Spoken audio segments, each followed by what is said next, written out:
নমস্কার, আমি ইন্দ্রাণী। শুরু করছি আজকে। ধূপগুড়ি বিধানসভা উপনির্বাচনের সময়ে সাফ বোঝা গিয়েছিল রাজবংশী ভোটের কন্ট্রোল অনন্ত মহারাজের হাতে নেই। ইনফ্যাক্ট কোনোদিনও ছিল কিনা তাও জানা নেই। হ্যাঁ, উনি মাঝে মধ্যে মিটিং করলে বা ওনার পেছনে পেছনে বেশ কিছু রাজবংশী মানুষজন ঘুরতেন। এক কাগজের বাঘ তৈরি করা হয়েছিল, অনাবশ্যক গুরুত্ব দেওয়া হয়েছিল। কিন্তু প্রত্যেক রাজনৈতিক দল এই মহারাজের পেছনে পেছনে ঘুরেছে। কত বড় পেপার টাইগার ছিলেন তিনি। অসমে ডেরা বেঁধে বসেছিলেন, সেখানে চলে গেলেন দেশের স্বরাষ্ট্রমন্ত্রী, কথাবার্তা হলো। দলের মধ্যে অন্য মতামত ছিল। এই মহারাজ যেভাবে রাজ্য ভাঙার কথা বলছেন, রাজবংশীদের জন্য আলাদা রাজ্য তৈরির দাবি তুলছেন, তা দক্ষিণবঙ্গে বুমেরাং হতেই পারে, এ কথা অনেকে বুঝিয়েও ছিলেন। তাছাড়া এই ধরনের মানুষজনের দাবি মানতে হলে এথনিক রাইট, জাতি ভাষা গোষ্ঠীর মধ্যে দাঙ্গা অনিবার্য।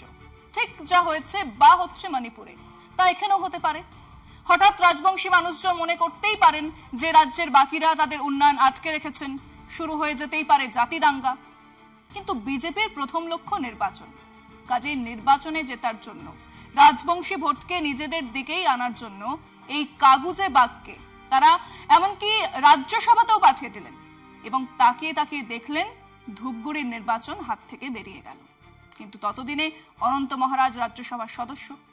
এবার সেই মহারাজ নির্বাচনের আগে প্রধানমন্ত্রী এসেছেন, আগের দিন বলে দিলেন কেন্দ্রের সরকার রাজবংশী মানুষদের জন্য কিছু করেনি। Loud and clear message. সেটাই বিষয় আজকে। অনন্ত মহারাজ ওরফে নগেন্দ্র রায়ের জন্য উত্তর আর দক্ষিণবঙ্গে বিজেপির আসন কমবে। অনন্ত মহারাজকে নিয়ে মহা ফাঁপড়ে পড়েছে বঙ্গ বিজেপি। উত্তরবঙ্গে রাজবংশী সম্প্রদায়ের স্বঘোষিত নেতা, তবে তার অনুগামী কত বা কারা, এই নিয়ে স্পষ্ট কোনো ধারণা পাওয়া দুষ্কর। তাকে রাজ্যসভায় পাঠিয়েছে বিজেপি, তাও অবশ্য বাংলার পদ্ম শিবিরের রাজ্য নেতৃত্বকে অন্ধকারে রেখে কেন্দ্রীয় স্বরাষ্ট্রমন্ত্রী অমিত শাহের উদ্যোগে সংসদের উচ্চ কক্ষে প্রবেশ করেছিলেন অনন্ত মহারাজ। এবার লোকসভা ভোটে ভরা বাজারে সেই বিজেপি সাংসদ ফের উত্তরবঙ্গে রাজবংশীদের জন্য কোচবিহার, জলপাইগুড়ি ও আলিপুরদুয়ারকে নিয়ে আলাদা রাজ্য গঠনের দাবি তুলেছেন। এক কথায় বাংলা বিভাজনের ডাক। এই তিন জেলায় রাজবংশী জনসংখ্যা কেন্দ্রীভূত, তাই তাদের নিয়ে ভোট বাজার গরম করতে অনন্তই দাবি করে আখেরে গোটা রাজ্যের বিজেপিকেই ফ্যাসাদে ফেলেছেন।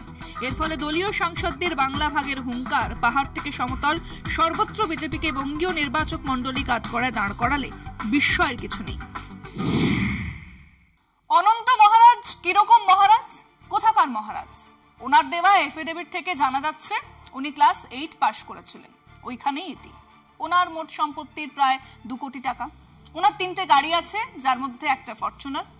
গোটা 10-12 ক্রিমিনাল কেস আছে ওনার নামে। ওনার একটা 1.5 বিঘের কৃষির জমি আছে আর 2000 স্কোয়ার ফুটের একটা বাড়ি আছে। কোনোটাই তিনি উত্তরাধিকারী হিসেবে পাননি। কিরকম মহারাজ? সেই অনন্ত মহারাজ কিভাবে বিজেপির কাছে শাঁখের করাত হয়ে উঠেছেন, আসুন সেটা নিয়ে আলোচনা করি। উত্তরবঙ্গে বড়জোর 3টে আসনে রাজবংশী মানুষজনের ভোট নির্বাচনের ফলাফলকে কিছুটা প্রভাবিত করতে পারে। এমন নয় যে তা নির্ধারক শক্তি, এমনও নয় যে সেই রাজবংশীদের ভোট কোনো একজন নিয়ন্ত্রণ করেন। কিন্তু রাজবংশী মানুষজনদের একটা চাহিদা আছে, তা নিয়ে মাঝে মধ্যেই দাবি দাওয়া ওঠে। কিন্তু অনন্ত মহারাজ সেই ক্ষুদ্র এক জনগোষ্ঠীকে নিয়ে এক আলাদা রাজ্যের দাবি করছেন। করাই যায়, এমন আন্দোলন তো বহু হয়েছে। কিন্তু সমস্যা হলো রাজ্যের বাকি 39টা আসনের ভোটাররা তো এটা মেনে নেবে না। তাদের কাছে অন্য রাজনৈতিক দল গিয়ে যখন বলবে যে ওই মানুষটা বাংলা ভাগ করতে চায়, তা অনেক বেশি যুক্তিগ্রাহ্য ইস্যু হয়ে উঠবে। বিজেপি ঠিক যে খেলাটা খেলেছে গোর্খাল্যান্ড নিয়ে, তার মূল্য তাকে চোকাতে হচ্ছে। গতকালই দার্জিলিং এ নিমরাজি, বিমল গুরুং ইত্যাদির সঙ্গে বৈঠকে রাজু বিস্ত বলেছেন জয় গোর্খাল্যান্ড। সমতলে সেই স্ক্রিপিং ঘুরছে, তার প্রভাব পড়তে বাধ্য। কেবল নির্বাচনে প্রভাব নয়, আপাতত শান্ত ট্যুরিজমে এগোতে থাকা পাহাড় আবার অশান্ত হয়ে উঠবে, সে ভয়ও থেকে যাবে।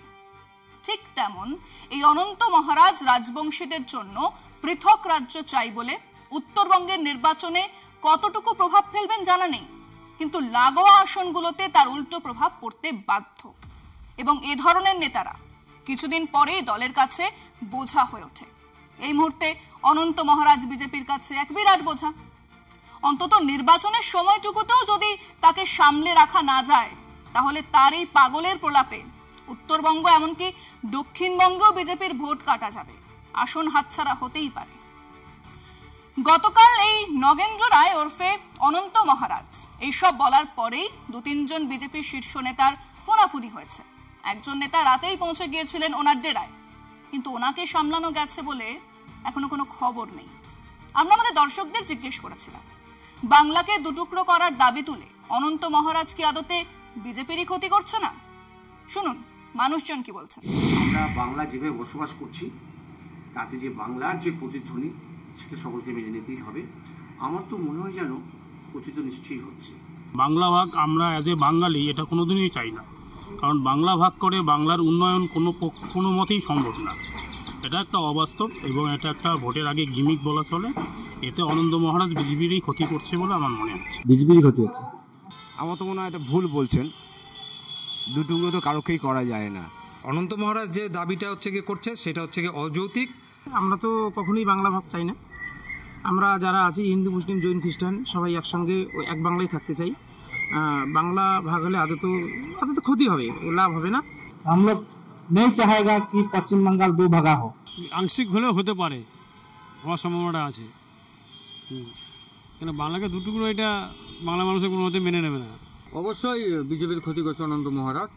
আমরা পশ্চিমবাংলায় থাকি, আমরা বাংলাকে কখনোই ভাগ হতে দেব না। বাংলাকে ভাগ করার যে চেষ্টা, এটা বিজেপি সরকার আজ থেকে নয়, এ বহু বছর থেকে করে আসছে। আর এরা যতই চেষ্টা করুক, বর্তমান দিনে কোনো দিনই এটা সম্ভব হবে না। অবশ্যই বিজেপির ক্ষতি করছে, কেননা এই ধরনের লোক বিজেপিতে থাকলে এটা বিজেপির ক্ষতি। এরা যে দলে থাকবে সেই দলে। ছোট ছোট জাতি ও ভাষাভিত্তিক গোষ্ঠীগুলো ক্রমশ তাদের ভাষা হারাচ্ছে, তাদের সংস্কৃতি আক্রান্ত। হিন্দি, হিন্দু, হিন্দুস্তানের উগ্র রাজনীতির ফলেই এটা হচ্ছে। এই ভাষা, এই জাতিগোষ্ঠীর সংরক্ষণ জরুরি, কিন্তু তাদের মাসিহা হয়ে উঠে কিছু ভুঁইফোড় নেতা হঠাৎই রাজনীতির বোড়ে হয়ে উঠছেন। বড় রাজনৈতিক দলগুলো তাদের কাজে লাগাচ্ছে। আগে এই কাজ কংগ্রেস করেছে, তাদের আশকারাতেই অসম, উত্তর পূর্বাঞ্চল, পাঞ্জাব এসব হয়েছে। আজ সেই কাজকে আরো জঘন্যভাবে রাজনীতির আঙিনাতে এনে ফেলেছে বিজেপি। ক্ষতি হবে দেশে, এবং শেষমেশ তারা ফ্র্যাঙ্কেনস্টাইন হয়ে উঠে ওই বিজেপিকেই খাবে। আজ অনন্ত মহারাজ সেই কাজটি করছেন, নতুন কিছু নয়। আজকে পর্যন্তই। দেখতে থাকুন কলকাতা টিভি, রাত দিন 7 দিন।